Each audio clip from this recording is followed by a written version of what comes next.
के 7 बजने वाले हैं। न्यूज 24 पर आप देख रहे हैं सबसे बड़ा सवाल। आपके साथ मैं हूं मानक गुप्ता। 1993 बम धमाकों के मास्टरमाइंड याकूब मेमन को कल सुबह उसके गुनाहों की सही सजा मिल जाएगी जब नागपुर की सेंट्रल जेल में उसे फांसी के फंदे पर लटका दिया जाएगा। आतंकी याकूब मेमन ने फांसी से बचने के लिए आज भी खूब हाथ पैर मारे, लेकिन तीनों जगहों से उसे मुंह की खानी पड़ी। सुप्रीम कोर्ट ने उसकी पिटीशन खारिज की, महाराष्ट्र के राज्यपाल ने उसकी दया याचिका खारिज की और सूत्रों के मुताबिक राष्ट्रपति ने भी गृह मंत्रालय की सिफारिश पर उसकी दया याचिका मर्सी पिटीशन रिजेक्ट कर दी है। अब कल सुबह 7 बजे मजिस्ट्रेट का इशारा मिलते ही जल्लाद याकूब को फांसी पर लटका देगा और उसी के साथ मुंबई धमाकों के पीड़ितों के साथ कुछ तो न्याय जरूर होगा। लेकिन कानूनी प्रक्रिया पूरी होने के बावजूद अब भी कुछ लोग आतंकी याकूब की फांसी का विरोध कर रहे हैं। इसीलिए हमारा आज का सबसे बड़ा सवाल है, क्या याकूब की फांसी से देश के दुश्मनों को कड़ा संदेश मिलेगा और आतंकी के समर्थन में अब भी आवाजें क्यों उठ रही हैं? इन्हीं सवालों पर बहस करेंगे, लेकिन पहले सुनिए हैदराबाद से सांसद असदुद्दीन ओवैसी को, जो अब भी कह रहे हैं आतंकी याकूब मेमन की फांसी गलत है और उसके साथ नाइंसाफी हो रही है। 92 दिसंबर सवालों पर बहस करेंगे, लेकिन पहले सुनिए हैदराबाद से सांसद असदुद्दीन ओवैसी को, जो अब भी कह रहे हैं आतंकी याकूब मेमन की फांसी गलत है और उसके साथ नाइंसाफी हो रही है। 92 दिसंबर और 93 के राइट्स में सिर्फ 3 लोगों को सजा हुई, मामूली सजा हुई। क्या उनकी जानों की कीमत कम थी? क्या जिन्होंने बाबरी मस्जिद को शहीद किया 6 दिसंबर 1992 को, आखिर इतने बरस क्यों हो गए?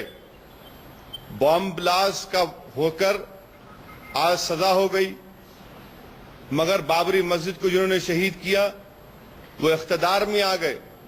एक क्रिमिनल एक्ट करने के बाद इख्तदार में आए, डिप्टी प्राइम मिनिस्टर बने, होम मिनिस्टर बने, अब तो एक गंगा की सफाई का भी काम कर रहे हैं। इनको सजा होगी या नहीं होगी?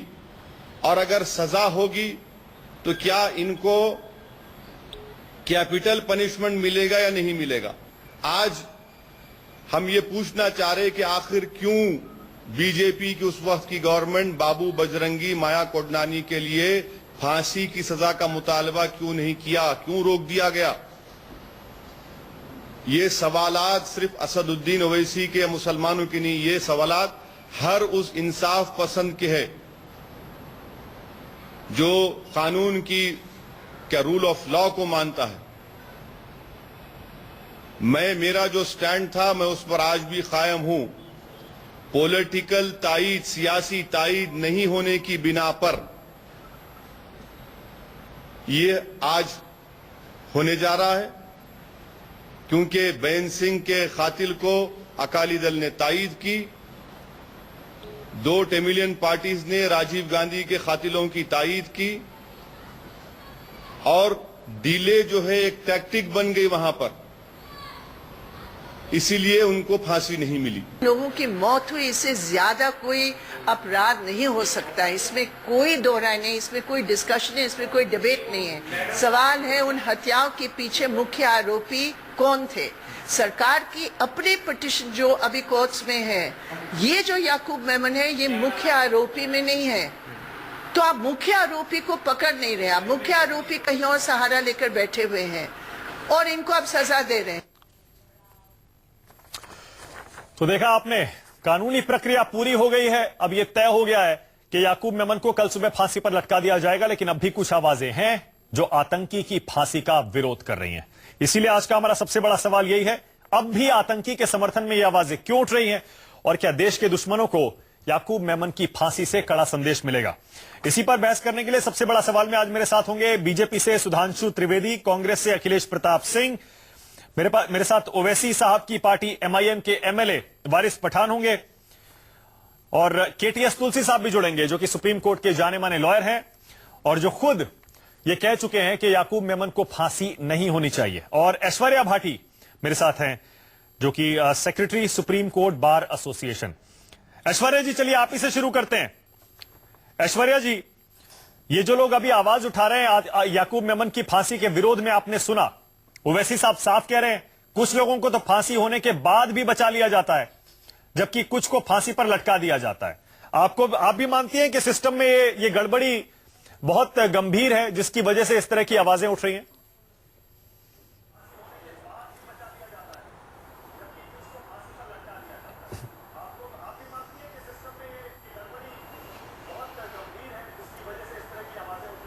ऐश्वर्या जी, नहीं, आपको ये कहना बिल्कुल बोलिए, ठीक नहीं होएगा, क्योंकि ये इस पूरे मैटर को वापस पॉलिटिसाइज या रिलीजन से जोड़ने की वापस कोशिश होगी। That is not fair.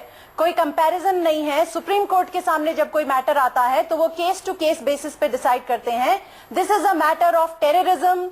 इतना हैवी वहां पे जान माल का जब नुकसान हुआ, इस सब के बाद में पूरी प्रोसेस कंप्लीट करने के बाद में याकूब मेनन फाइनली अपनी जो लास्ट लीगल प्रोसीजर है उसको भी कंप्लीट करने के बाद में अब इस स्टेज पे ये कंपैरिजन करना, देखिए, देखने में अपेरेंटली ये लगता जरूर है कि सेम डे पे सुप्रीम कोर्ट ने राजीव गांधी के किलर्स को लाइफ दे दिया, पर हर क्रिमिनल केस को उसके फैक्ट्स और सर्कमस्टेंसेस के हिसाब से हमारी कोर्ट्स में ये पूरी कॉम्पिटेंस है कि उसको वे करें, उसको मेजर करें और उसके हिसाब से डिसाइड करें। So it is, in my opinion, it is just not proper to make any comparison. वैसे भी आप बॉम्बे के ब्लास्ट को, जिन्होंने उसको देखा है 93, देखिए आजकल कई लोगों के, हम लोग एक शॉर्ट साइटेड मेमोरी से भी सफर करते हैं, भूल जाते हैं, हम हमारी रेजिलियंस में बाउंस बैक कर जाते हैं, पर हम वो कैसे भूल सकते हैं 1993 के बॉम्बे ब्लास्ट, जिसमें लगभग 300 लोगों की जानें गई, कई हजारों लोग घायल हुए।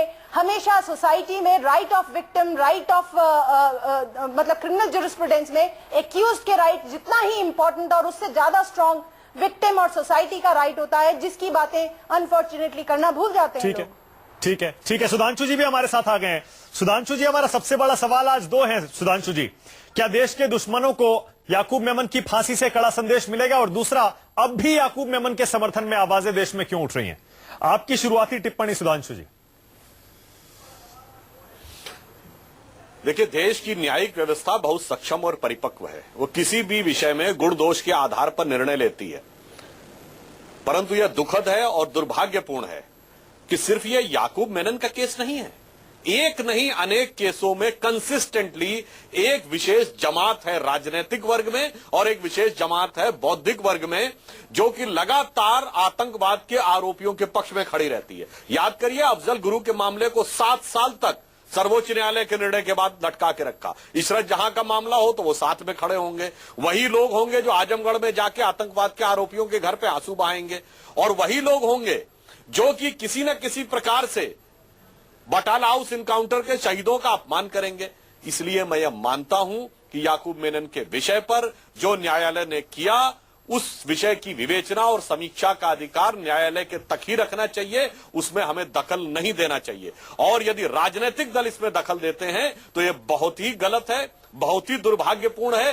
परंतु मैं एक और बात कहना चाहूंगा, मानक जी, इसकी शुरुआत तो आज से 20 साल पहले हो गई थी। अभी 1993 की बात कह रही थी आपके सामने।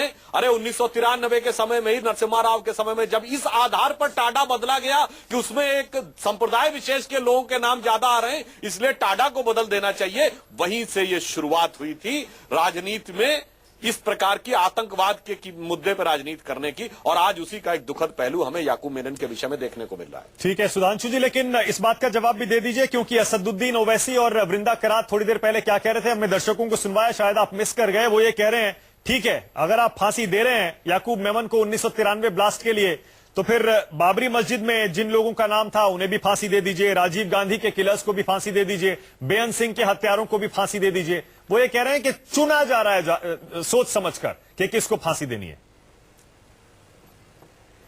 देखिए, ये बहुत दुखद है, इस प्रकार के वक्तव्य देने वाले लोग एक प्रकार से ब्लास्ट को जस्टिफाई करने का, न्याय संगत फैलाने का कार्य करते हैं। चुनाव तो उनकी तरफ से जा रहा है।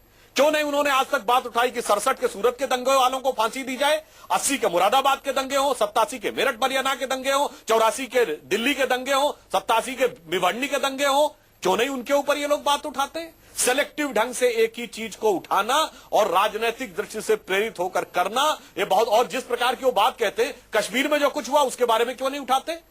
सेलेक्टिव तो वो है, केरल के मल्लापुरम में जो हुआ उस पर क्यों नहीं उठाते? उत्तर प्रदेश का मुजफ्फरनगर तो कहते हैं, पर बहराइच में, कानपुर में, इलाहाबाद में वो दंगा नहीं हुआ था। अखिलेश जी, और आजमगढ़ के बारे में नहीं उठाते। अखिलेश प्रताप सिंह भी हमारे साथ जुड़ गए, उन लोगों के ऊपर उंगलियां हैं कि वो न्याय संगत नहीं। ठीक है अखिलेश जी, देखिए आरोप आपके ऊपर भी है सीधा सीधा। अफजल गुरु की मर्सी पिटीशन पर सरकार, आपकी सरकार थी, कितने साल बैठी रही, और राजीव गांधी के हत्यारों को आज सुप्रीम कोर्ट ने साफ कह दिया, हम अपने फैसले पर अड़िग हैं, राजीव गांधी के हत्यारों को फांसी नहीं होगी, उनको उम्र कैद होगी, क्योंकि उनकी दया याचिका डिसाइड करने में आपने बरसों ले लिए।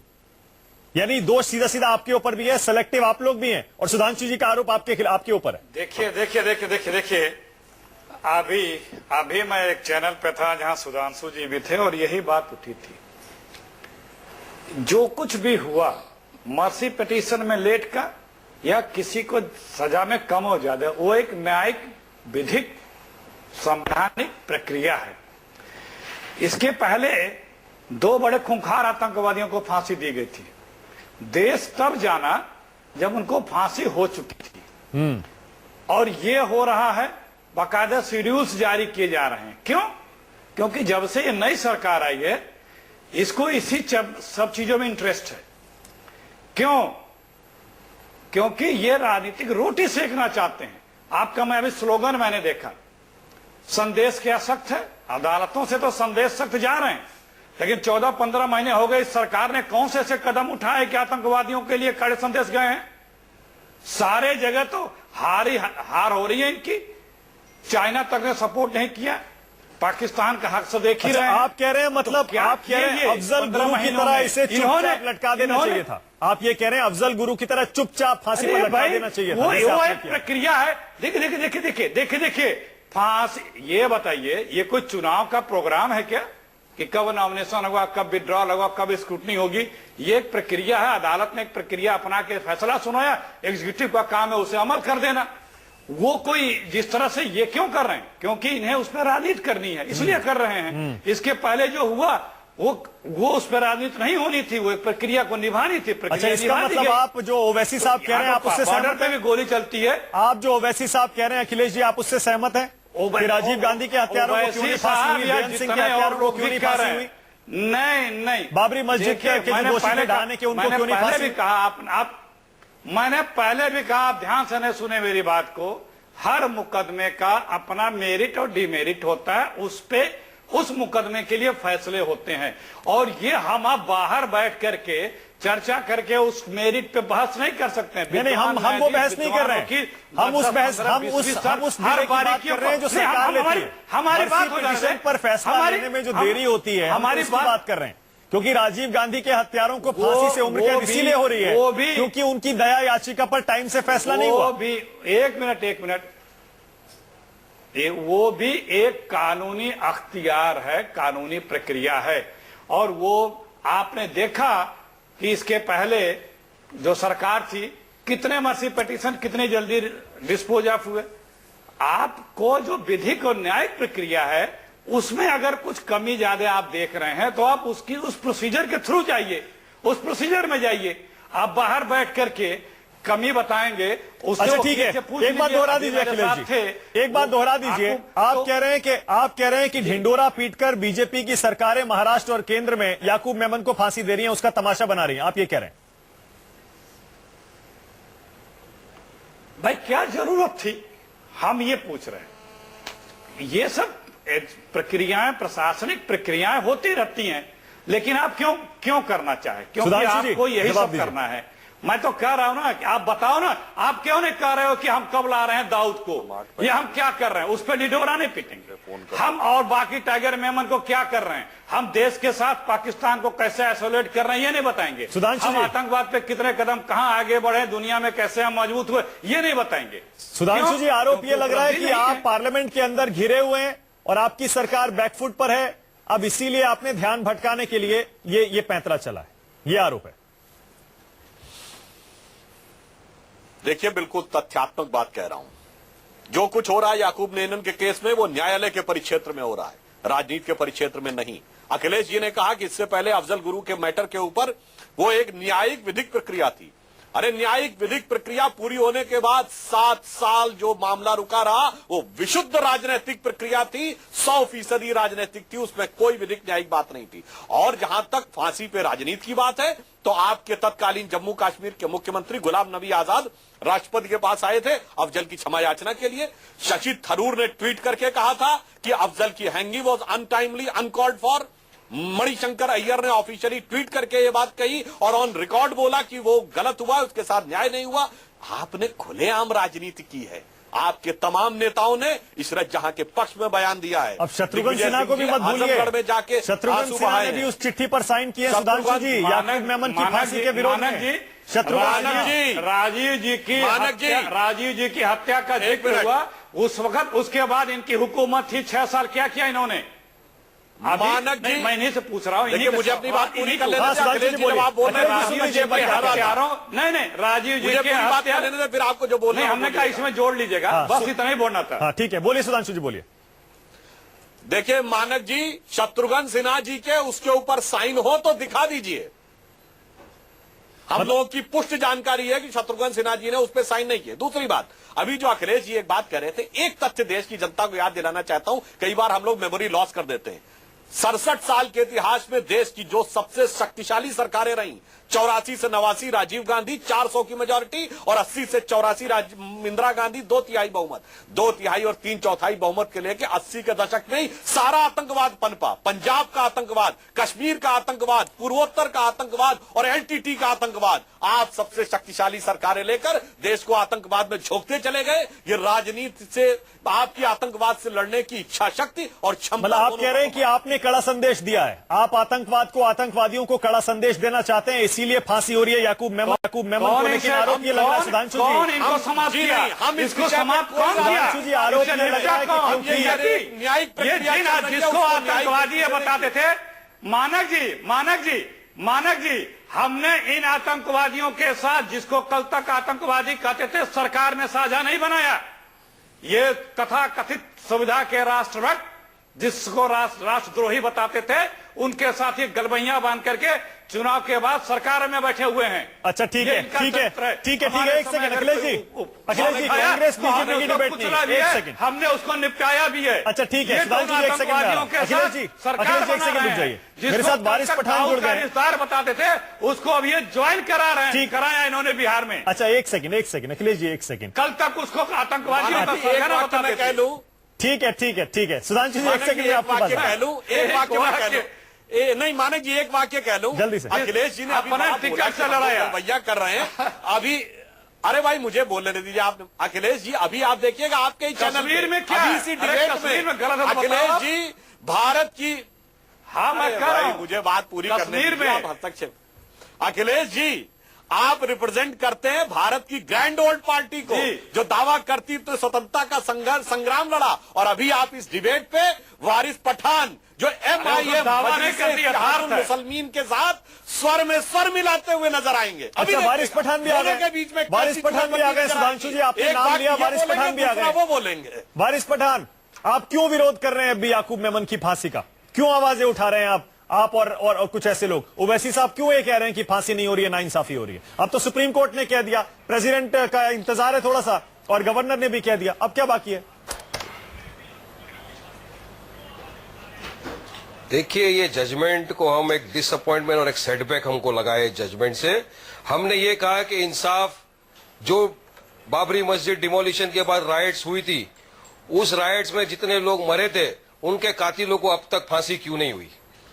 श्री कृष्ण कमीशन का रिपोर्ट ये कहता है कि बाबरी मस्जिद वॉज द ओरिजिनल सिन, तो वो जो लोगों ने किया वहां भी लोग मरे, वहां पे हिंदू भाई भी हमारे मरे थे, हमारे मुसलमान भाई भी मरे थे, तो उनके कातिलों को अब तक फांसी की सजा क्यों नहीं हुई?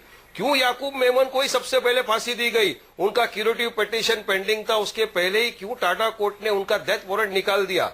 क्यों राजीव गांधी के हथियारों को फांसी नहीं हुई? क्यों बेन सिंह का हत्यारा रजौना को फांसी नहीं हुई? क्योंकि उनके पीछे पॉलिटिकल बैकिंग है। रजौना के पीछे अकाली दल है जो इनके साथ बीजेपी में है।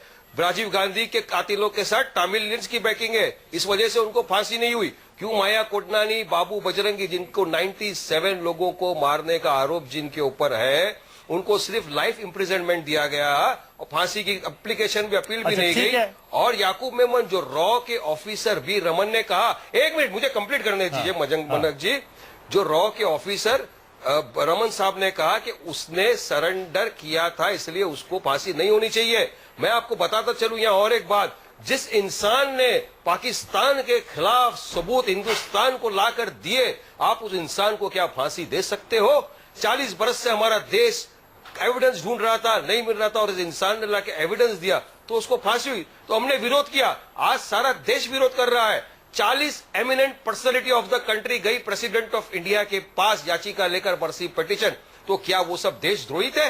उसमें बड़े बड़े 125 करोड़ का देश है सुप्रीम कोर्ट। वारिस पठान साहब, 40 लोगों का नहीं है, 125 करोड़ लोगों का देश है। ये मत कहिए पूरा देश आज याकूब मेमन की फांसी का विरोध कर रहा है। 40 लोग पूरा देश नहीं होते। लेकिन वो एमिनेंट जूरिस्ट लोग हैं, अरे एमिनेंट जूरिस्ट है, जो सुप्रीम कोर्ट के रिटायर्ड जजेस हैं, सीनियर एडवोकेट राम जेठ मलानी साहब है सिग्नेटरी, शत्रुघ्न सिन्हा साहब आपके अच्छा, ठीक है, एमपी रह चुके हैं बीजेपी के, वो भी थे उसमें। अच्छा, एक ब्रेक लेना पड़ेगा मुझे, ये सब वक्त की देशद्रोही हो नजाकत है। गए। वारिस पठान, एक ब्रेक ले रहा हूं मैं, एक ब्रेक ले रहा हूं ऐश्वर्या जी, ब्रेक के बाद आपके पास भी आ रहा हूं। हमारा सवाल वही है, याकूब मेमन की फांसी लगभग तय हो चुकी है। सवाल वही है, क्या इस फांसी से देश के दुश्मनों को कड़ा संदेश मिलेगा? और अब भी असदुद्दीन ओवैसी, वारिस पठान जो हमारे साथ हैं, वृंदा करात, इस तरह की आवाजें क्यों उठ रही हैं याकूब मेमन की फांसी के खिलाफ? बहस जारी है, देखते रहिए सबसे बड़ा सवाल। कल सुबह याकूब मेमन की फांसी तय हो गई है और इसीलिए आज का सबसे बड़ा सवाल है, क्या इससे देश के दुश्मनों को कड़ा संदेश मिलेगा? और ये कुछ एक आवाजें जो आतंकी याकूब मेमन के समर्थन में अब भी उठ रही हैं, वो क्यों उठ रही हैं? वारिस पठान, ब्रेक से पहले आप ये कह रहे थे उसने सरेंडर किया था, कल भी आपकी हमारी इसी पर बहस हुई थी। उसने सरेंडर नहीं किया था, उसे नेपाल में गिरफ्तार किया गया था। यह मत कहिए कि उसने सरेंडर किया था। मेरा सवाल आपसे यह है वारिस पठान, आप यह कहिए कि बाकियों को भी फांसी होनी चाहिए, राजीव गांधी के हत्यारों को फांसी होनी चाहिए, बेअंत सिंह के हत्यारों को फांसी होनी चाहिए, 93 बम ब्लास्ट दिल्ली में जो हुए थे उसके भी दोषी भुल्लर को फांसी होनी चाहिए, लेकिन आप ये क्यों कह रहे हैं कि याकूब मेमन को फांसी नहीं होनी चाहिए? हम लोग इसलिए कह रहे हैं कि याकूब मेमन के बारे में रॉ के जो आप कह रहे हो सरेंडर नहीं किया, जब रॉ के इतने बड़े इंचार्ज उस वक्त के जो पाकिस्तानी डेस्क के इंचार्ज थे रमन साहब, उनका स्टेटमेंट है, उनके भाई जो आईएएस ऑफिसर है उन्होंने उसको कोरेबोरेट किया है कि याकूब मेमन ने सरेंडर किया। और जिस इंसान ने पाकिस्तान के खिलाफ इतना सारा एविडेंस दिया तो उसको फांसी क्यों देनी चाहिए? उसको फांसी नहीं देनी चाहिए, हमारा ये मुतालबा था। और उसको अगर फांसी दे रहे हो तो उसके जैसे जितने मुजरिम आपके यहाँ पे हैं अभी तक, बाबू बजरंगी, माया कोटलानी, इनको भी फांसी होनी चाहिए। तो क्यों हो रही है? चलिए आपके हिसाब से क्यों फांसी दी जा रही है याकूब मेमन? पहले हुई थी, क्यों फांसी दी जा रही है? क्योंकि उसके पीछे कोई पॉलिटिकल बैकिंग नहीं है। राजीव गांधी किलर्स के पीछे पॉलिटिकल बैकिंग है, बेअंत सिंह के किलर के पीछे अकाली दल की पॉलिटिकल बैकिंग है, इस वजह से उनको फांसी नहीं दी जा रही है। सुधांशु जी, अब जवाब दीजिए। याकूब मेमन के पीछे कोई पॉलिटिकल बैकिंग नहीं है, इसलिए उसको फांसी दी जा रही है। सुधांशु जी, देखिए वारिस पठान साहब वकील होकर कुछ बातें तथ्यों से अलग कह रहे हैं। राजीव गांधी के हत्यारों के विषय में कोर्ट का निर्णय है, इसमें पॉलिटिकल बैकिंग कहां से आ गई? क्या आप पॉलिटिकल बैकिंग है? सुधांशु जी पॉलिटिकल बैकिंग है। दूसरी बात, सुधांशु जी पॉलिटिकल बैकिंग है। तमिलनाडु में क्या हुआ आप जानते हैं? राजीव गांधी के हत्यारों को लेकर आपको पता है सुधांशु जी? के विषय में कोर्ट का निर्णय है, इसमें पॉलिटिकल बैकिंग कहां से आ गई? क्या आप पॉलिटिकल बैकिंग है? सुधांशु जी पॉलिटिकल बैकिंग है। दूसरी बात, सुधांशु जी पॉलिटिकल बैकिंग है। तमिलनाडु में क्या हुआ आप जानते हैं? राजीव गांधी के हत्यारों को लेकर आपको पता है सुधांशु जी? सुधांशु जी, केंद्र सरकार ने कैसे उस पर फैसला नहीं किया और इनऑर्डिनेट डिले के लिए कैसे सुप्रीम कोर्ट ने डेथ सेंटेंस को लाइफ में कन्वर्ट कर दिया, आप जानते हैं सुधांशु जी? पॉलिटिकल बैकिंग है, तभी तो यह हुआ। अरे भाई, उस विषय पे तो हम कह ही रहे हैं, वो तो इन्होंने अफजल गुरु को भी 7 साल लटका के रखा था, वो तो अलग विषय। आज की डेट में वह निर्णय कोर्ट ने किया है। दूसरी बात, जो वारिस पठान साहब ने कहा कि रमन साहब ने कहा है रॉ के चीफ ने, तो ऐसा तो नहीं है। उन्होंने अपने आर्टिकल में कहा है कि जब वो नेपाल में गया था तो he was advise by his lawyer and family member not to return to India, return to Karachi. ये उनके पब्लिश्ड आर्टिकल का पार्ट है जो कि हम लोगों के पास है, इसलिए ये इनकी बात तथ्य संगत नहीं है। तीसरी बात, अभी उन्होंने बाबरी मस्जिद का उल्लेख किया। याकूब मेमन अकेला नहीं था, कोर्ट ने याकूब मेमन अकेला नहीं आया था। याकूब मेमन के साथ उसकी मां, नहीं कर रहा था, उसके 3 भाई, उसकी बीवी। मैं आपको करेक्ट करना चाह रहा हूं, देखिए, आप जब मैं बोल लूं तब आपको जो करेक्ट करना हो करिएगा।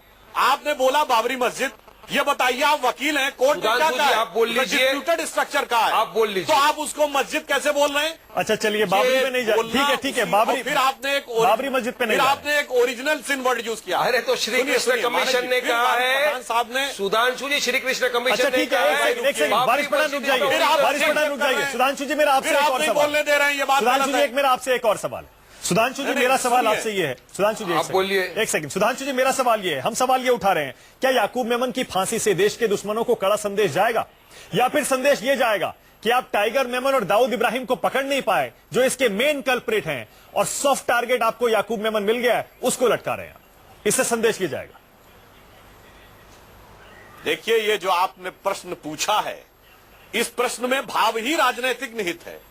भाई, ये एक न्यायिक प्रक्रिया है जो अपना काम कर रही है। Law is taking its own course. इसको आप पॉलिटिकल एंगल से देख क्यों रहे हैं? सारी समस्या वहीं शुरू होती है जब हम न्यायिक प्रक्रिया में भी पॉलिटिकल एंगल देखना शुरू करते हैं, और वहां पर सेलेक्ट करके ये हमारे पक्ष का है, ये हमारे विपक्ष का है, वो हमारा भाई है। कहीं यासीन भटकल वो भाई था। सुधांशु जी, आप इससे इनकार नहीं कर सकते कि इस कानूनी प्रक्रिया में पॉलिटिकल एंगल है। ऐश्वर्या भाटी, जरा बता दीजिए, हमारे साथ सुप्रीम कोर्ट की सीनियर लॉयर है ऐश्वर्या भाटी। ऐश्वर्या जी, ये जो किसी भी क्रिमिनल को सजा होती है, लोअर कोर्ट से हाई कोर्ट, सुप्रीम कोर्ट, उसके बाद प्रेसिडेंट, अल्टीमेटली पॉलिटिकल बैकिंग से फर्क तो पड़ता है। आपने देखा है कितने सारे जो फांसी के लिए इंतजार कर रहे थे लोग, दया याचिका प्रेसिडेंट के पास पेंडिंग थी, सिर्फ डिले की वजह से सुप्रीम कोर्ट ने पिछले साल ही उस सबको उम्र कैद में बदला है। ऐश्वर्या जी, जी बिल्कुल, आप सही कह रहे हैं। देखिए, इन प्रिंसिपल और इन थ्योरी तो इस चीज का कोई फर्क पड़ना नहीं चाहिए, लेकिन हमने एग्जाम्पल्स ऐसे देखे हैं सिस्टम में जिनसे फर्क पड़ता है। इस बात को सुधांशु जी खुद भी मान रहे हैं कि पूरी प्रक्रिया खत्म होने के बाद में भी राजीव गांधी किलर्स वगैरह को वेट करा, जुडिशियल प्रक्रिया के बाद में भी उनको उनका जो पनिशमेंट प्रिस्क्राइब था वो नहीं मिला। ये एक बात हो गई, लेकिन साथ ही साथ मैं एक बात और कहना चाहूंगी कि जो हमारे कोर्ट्स हैं, हमारी जुडिशियल सिस्टम है, वो सेटल्ड क्रिमिनल जरिस्प्रूडेंस के जो प्रिंसिपल्स हैं उन पे चलते हैं। अब आप दूसरे केसेस से तो कंपेयर कर रहे हैं, लेकिन ये आप गलत कर रहे हैं। आपको इनको कंपेयर करना चाहिए इसी केस के विक्टिम्स से, क्योंकि पनिशमेंट की 5 थ्योरीज हमारे क्रिमिनल जरिस्प्रूडेंस में प्रिस्क्राइब्ड हैं। वो थ्योरीज हैं retributive theory, deterrent theory, retaliatory theory, expiatory theory. इन थ्योरीज का हर एक का बेसिस है, इनका कोई ना कोई कारण है। आप दूसरे केस से कंपेयर कर लें, बजरंगी के केस से, राजीव गांधी किलर्स से, पर आप इसी केस के विक्टिम्स से क्यों नहीं आप इसको कंपेयर कर रहे हैं? आप ये कह रहे हैं कि वो दाऊद बच गया, टाइगर मेनन बच गया। सुप्रीम कोर्ट के जजमेंट में एक लाइन बहुत महत्वपूर्ण याकूब मेनन के लिए जो कही गई है कि he was the driving force behind this offence. और आज इस तरह की डिबेट का कोई भी मतलब नहीं बनता। पॉलिटिसाइज करना इसको बिल्कुल गलत है, क्योंकि ये पूरी कानूनी प्रक्रिया को फॉलो कर चुका है और पूरी कानूनी प्रक्रिया को खत्म करने के बाद में क्रिमिनल ज्यूरिस्प्रूडेंस के प्रिंसिपल्स के हिसाब से अपनी फाइनलिटी पे पहुंच रहा है। ठीक है अखिलेश जी, तो क्यों आवाज उठा रहे हैं अखिलेश जी? आप भी पूरी कानूनी प्रक्रिया फॉलो की जा रही है, तो आप क्यों ये कह रहे हैं कि तमाशा बनाया जा रहा है, पॉलिटिकल पॉइंट स्कोर कर रही है सरकार? हमने कहा, हम तो बार बार ये कह रहे हैं कि कानूनी प्रक्रिया है, जो लोग आवाज उठा रहे हैं वो गलत उठा रहे हैं। क्योंकि 22 साल तक यदि कोई कानूनी प्रक्रिया अख्तियार की गई है और जिसे ये लगता है कि ये चीजें छूट गई हैं, तो ये कैसे आप सोच रहे हैं चीजें छूट गई होंगी? वो लोग विद्वान न्यायाधीश थे, विद्वान वकील थे, क्या उन चीजों का बहस उन लोगों ने नहीं किया होगा? कि जो आज हम ये प्रिज्यूम करके बता रहे हैं कि ये बात नहीं होगी, वो बात नहीं होगी, अभी उसके कंसर्न लॉयरों से आप बात करिए। अभी एक चैनल पे इन्हीं के साथ वारिस पठान जी के साथ वो थे, उसके उज्जवल निकम जी, इनके सवालों का जवाब उन्होंने दिया। क्योंकि जो चीज आप यहाँ बता रहे हैं कि ये नहीं हुआ होगा, वो जो वकील दोनों पक्ष रहे होंगे वही बेहतर बताएंगे हाँ ये बात हुई थी कि नहीं हुई थी। जब सुप्रीम कोर्ट, देखिये सुप्रीम कोर्ट के बाद कोई, मैं कह रहा हूं अखिलेश जी, आज ही के दिन सुप्रीम कोर्ट ने केंद्र सरकार की क्यूरेटिव पिटीशन खारिज कर दी है और उसने कहा कि राजीव गांधी के हत्यारों को फांसी नहीं होगी। हम कह चुके हैं उन्हें उम्र कैद होगी और उम्र कैद ही होगी, और वो भी इसलिए क्योंकि आपकी सरकार ने राजीव गांधी के हत्यारों को उनकी मर्सी पिटीशन पर फैसला करने में सालों लगा दिया। आज तो आपको इस पर भी जवाब देना पड़ेगा। ये सिर्फ आपकी सरकार की वजह से है कि राजीव गांधी के हत्यारों को फांसी नहीं हो रही है। फिर वही, ये भी काम तो अदालत ने ही किया ना। और हम पर डिले तो आपने किया, आरोप लगाते हैं, डिले तो आपने किया था, सवाल किया। इस दरमियान एक मिनट, इस दरमियान अगर कोई चीज को पिटीशन को मस्जिद पिटीशन को डिले हुआ तो एक तो उसको कानूनी अख्तियार है। बार बार ये बहस हुई है कि इस पे टाइम बाउंड होना चाहिए, ये एक संवैधानिक प्रक्रिया के तहत इस चीजों का फिक्सेशन भी हो जाना चाहिए कि किसी को अवसर नहीं मिलना चाहिए। पर आपको बुरा तो लग रहा होगा ना अखिलेश जी, आप ही के प्रधानमंत्री थे राजीव गांधी, लेकिन आप ही के प्रधानमंत्री थे राजीव गांधी, आपको बुरा लग रहा होगा एक मिनट मैं भी आप ही के डिले की वजह से आज उसके उनके हत्यारे फांसी से बचे। एकदम बुरा लगता है, एकदम बुरा लगता है जी, एकदम बुरा लगता है। लेकिन और ये ज्यादा बुरा लगता होगा कि आप ही के डिले की वजह से ऐसा हो रहा है। खामखा शोर नहीं मारते हैं।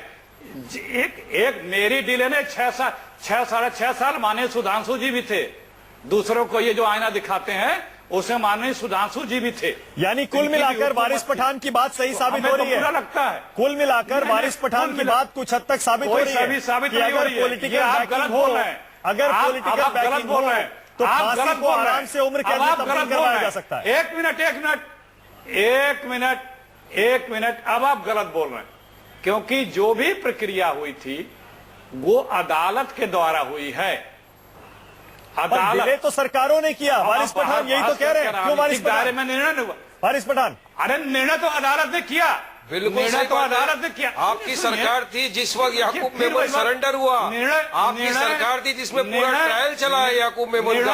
आपकी सरकार बाबरी मस्जिद का डिमोलिशन के बाद क्या श्री कृष्ण कमीशन का रिपोर्ट जो महाराष्ट्र गवर्नमेंट में टेबल करता था, आपकी सरकार ने टेबल नहीं किया। वो 22 साल तक ज्ञान क्यों नहीं दिए? टेबल नहीं किया श्री कृष्ण कमीशन का रिपोर्ट महाराष्ट्र के अंदर।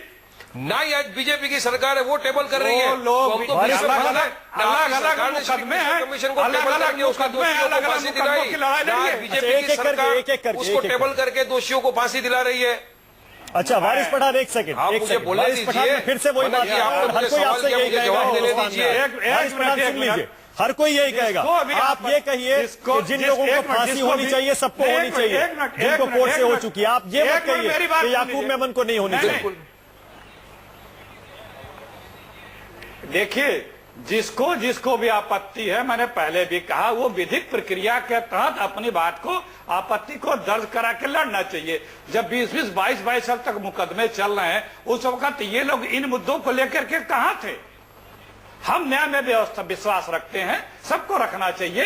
जब सर्वोच्च न्यायालय से कोई फैसला आ गया और उसके बाद कोई दरवाजे कानून के नहीं खुले हैं तो हमें नतमस्तक होना चाहिए। ठीक है, क्योंकि बहुत प्रक्रियाओं से गुजर के चीजें यहाँ तक पहुंची है। हाँ, ये बात भी सही है कि जो और लोग हैं और मुकदमे हैं इस देश में पॉलिटिकल या इस तरह की चीजों के जल्दी मुकदमे को निपटारे के लिए बहस बार बार होती है।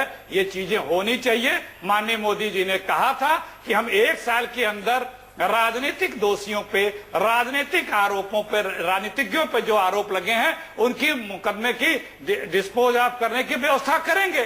कर दें, हम लोग तो इस उम्मीद में थे कि चलो पॉलिटिशियंस के मुकदमे जल्दी 1 साल तो हो गया, अभी तक तो कुछ किया नहीं। उन्होंने तो सिर्फ बयानबाजी की। 1.5 साल में मैं सुधांशु जी से इस बात का सवाल चाहता हूँ, जवाब चाहता हूँ सुधांशु जी से। जवाब इनके हाथ में, इन्हें करना चाहिए। सुन लीजिए सुधांशु, लेकिन फंसेगा कौन?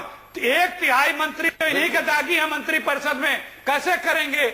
आप दुराचार के आरोपी तो इनके मंत्री परिषद में है, इनके हाईकमान तमाम केसेस में वांछित है, मुकदमे लड़ रहा है। तो ये मौका इनको मिला है, इन्होंने वादा किया था, पूरा करें। सुधांशु जी, देखिए, मैं एक बात कहना चाहूंगा, ये भी वारिस पठान साहब ने कहा था और यहां पर एक बहस में एक बड़ा एंगल आ रहा है कि साहब वहां पॉलिटिकल बैकिंग थी, यहां पॉलिटिकल नहीं थी। एक बिंदु मैं जरूर कहना चाहूंगा कि स्वर्गीय राजीव गांधी जी की जो हत्या हुई, वह एक पूर्व प्रधानमंत्री थे, वो एक राजनीतिक व्यक्ति थे। जब किसी राजनीतिक व्यक्ति की लक्षित करके हत्या की जाती है, टारगेट करके असैसिनेशन किया जाता है, तो उसमें राजनीतिक एंगल आ जाता है। यानी एक ऐसा अपराध है जिसमें राजनीति सीधे दिखाई पड़ती है, कहीं ना कहीं राजनीति का अंश है। मगर ये बताइए, मैं पूछना चाहता हूं, बम लगाकर निर्दोष नागरिकों को मारना, जिनसे कि राजनीति का जिनका दूर दूर से वास्ता नहीं है, उसमें राजनीति कहां से आ गई? तो उसमें तो पॉलिटिकल एंगल था, चलिए आप ये बात कह रहे हैं, मगर यहां पे पॉलिटिकल एंगल कैसे आप लाने की कोशिश कर रहे हैं? नहीं, वो और भी आप ये बताइए, जहां जब आप निर्दोष नागरिकों को भुल्लर का भी उठा रहे हैं, भुल्लर को क्यों नहीं हुई? 93 में ही ब्लास्ट हुआ था, भुल्लर ने दिल्ली में ब्लास्ट किया था, भुल्लर को क्यों नहीं है? आप ये कहना चाहते हो जिसने राजीव गांधी जी की हत्या की वो आतंकवादी नहीं है? आपका कहने का मतलब ये है कि सुधांशु जी ये अपने वादा पूरा कर रही है देश सुन रहा है, आपको पूरा देश सुन रहा है सुधांशु जी। अपना वादा कब पूरा कर रहे हैं? पूरा सुधांशु जी आपने एक साल में कब पूरा करेगी? हमने तो देखा नहीं है ट्रायल खत्म। अच्छा, सुधांशु जी को सुन लीजिए, सुधांशु जी को सुन लीजिए। आपने तो सिर्फ एक ही चीज देखा है। हाँ सुधांशु जी बोलिए। देखिए, मैं एक सीधी सिंपल बात कहना चाहता हूं।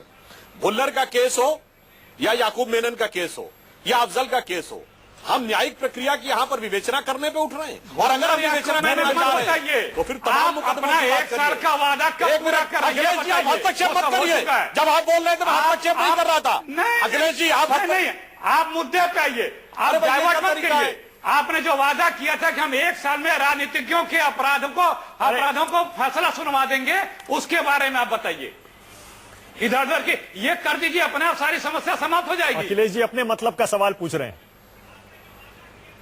अरे भाई, अखिलेश जी किस प्रकार की इन्होंने ये वादा किया था, आधारहीन बात कर रहे हैं? क्या ये वादा किया था? देखिए, एक साल आपका वादा आधारहीन हो गया। कैसे पूरी हो सकती है? आधारहीन हो गया। कहां पे वादा है कि एक साल में निर्णय हो जाएगा? क्यों वादा किया था? क्यों वादा किया था? वादा नहीं, वादा नहीं, क्यों वादा किया था? वादा नहीं, एक प्रस्ताव तो था, एक प्रस्ताव तो था जो अखिलेश जी कह रहे हैं, एक प्रस्ताव तो था। लेकिन चलिए प्रक्रिया शुरू करेंगे। चलिए वापस मुद्दे पे आ रहे हैं। निर्णय कर देंगे, आप झूठ बोल रहे हैं। माननीय मोदी जी का बाइट निकालिए। अच्छा चलिए, ठीक है। मोदी जी की बाइट निकालिए। अखिलेश जी, हमें याद है मोदी जी ने इस तरह का प्रस्ताव रखा था। ठीक है, वादा नहीं था। मुझे एक मैसेज देना है जनता को। मानक जी, मुझे 1 मिनट का टाइम दिया है, मुझे एक मैसेज देना है जनता को। आ रहा है मानक जी।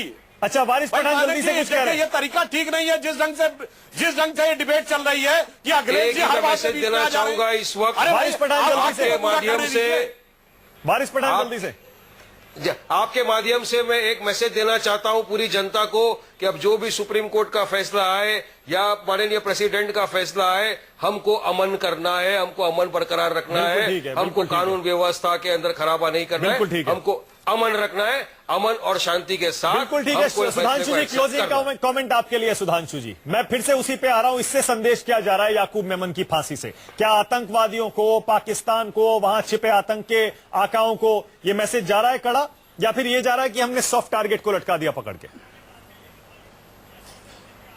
देखिए, मैं इसका पुनः वही उत्तर दे रहा हूं जो मैंने आपको पहले दिया था। ये भारत के जुडिशियल सिस्टम ने डिसीजन लिया है। इस डिसीजन को हम पॉलिटिकल एंगल से नहीं देख रहे हैं। हाँ, पॉलिटिकल निर्णय ये होता है कि हम उन चीजों पर, उन तत्वों पर राजनीतिक दृष्टि से कितनी सख्ती बरतते हैं, और भारत का पॉलिटिकल सिस्टम उन चीजों पर एक रूप है या नहीं। जैसे 9/11 की घटना के बाद अमेरिका में एक राजनीतिक मतभेद दिखाई पड़ा हो तो बताइएगा, आतंकवाद को लेकर। ऑस्ट्रेलिया हो, ब्रिटेन हो, जर्मनी हो, फ्रांस हो, वहां नहीं दिखाई पड़ता है। भारत में क्यों दिखाई पड़ता है? विचार का विषय। ठीक है, नहीं, ये बात बिल्कुल सही है। इसी नोट पे मैं शो को खत्म कर रहा हूं। वाकई जब भी आतंकवाद का मसला आता है, देश के खिलाफ जंग छेड़ने वालों का मसला आता है, कम से कम हमारे देश के अंदर अलग अलग आवाजें नहीं होनी चाहिए, एक आवाज उठनी चाहिए। बहुत बहुत शुक्रिया सुधांशु त्रिवेदी, वारिस पठान, अखिलेश प्रताप सिंह और ऐश्वर्या भाटी, बहुत बहुत शुक्रिया। फिलहाल एक छोटा सा ब्रेक लेंगे। ब्रेक के बाद नवीन कुमार के साथ ये है इंडिया।